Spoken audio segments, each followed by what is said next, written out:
While the collation of the 2023 general elections for President and National Assembly results is still ongoing at the International Conference Center, a joint press conference was organized here at the ECOWAS Commission by the leadership of the CommonWealth, African Union, as well as ECOWAS. With the relevant provisions of the 1999 Constitution of the Federal Republic of Nigeria,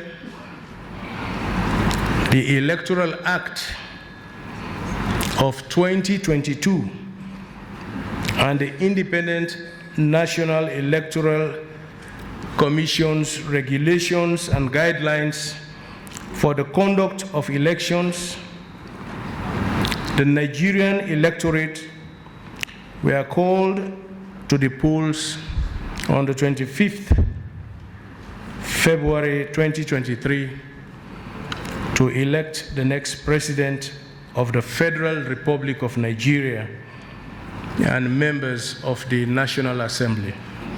The mission deployed 32 teams of observers in 17 states covering all 6 geopolitical zones.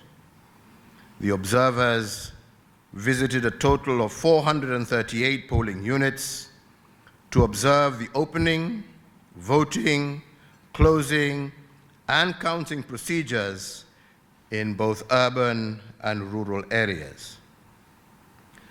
In 95% of the polling units visited, the atmosphere was generally calm and peaceful, except for isolated incidents of violence in Kano, Lagos, Delta, Abuja, and Cross River. The mission notes with regret the loss of life as well as damage to property occasioned by these incidents.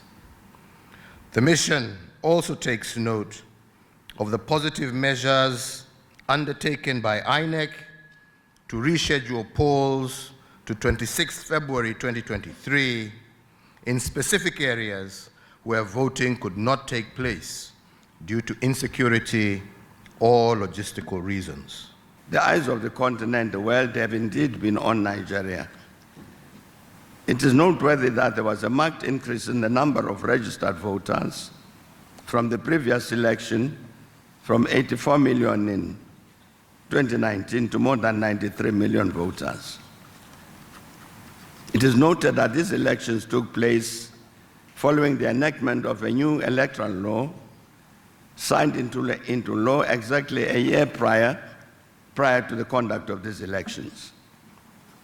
Important amendments include funds for the elections that have been disbursed to INEC a year in advance of the elections, the requirement for political parties to advance their primaries much earlier, to allow INEC to effect better planning in advance of elections.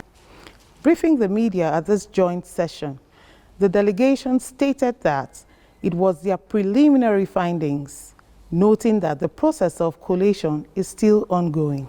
Through this preliminary statement, the mission offers a summary of its key findings and recommendations on the electoral process up to the closing and counting of the polls. And I want to emphasize this, for this statement is issued while the collation of election results is still ongoing, and the mission will therefore continue to closely follow the electoral process and provide a detailed final report at a later stage.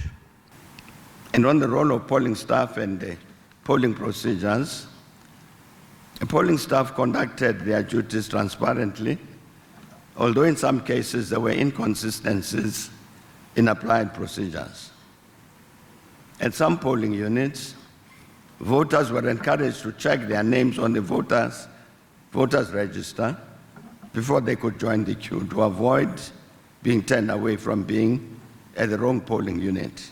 And this was commendable. on the matter of the use of technology. While the bimodal voter accreditation system, BVAS, functions satisfactorily in most polling units, our observers reported that the BVAS was faster on facial recognition than on detecting fingerprints of the voters during the accreditation process. The Joint Observation Mission calls on Nigerians to remain calm and allow INEC to carry out their statutory rights to announce the final results of the elections. The AU will, at the end of the process, be issuing a much more detailed report once the coalition or the collating process is complete. We urge all Nigerians to remain calm and to await upon the final verdict of INEC. The technical team of the ECOWAS Commission will continue to monitor post-electoral developments and recommend mitigating measures where needed. The time now is for restraint and continued patience as we await the final results. Stay tuned as we continue to update you on the proceedings. My name is Nsidbo Doite, reporting for 9 News Nigeria.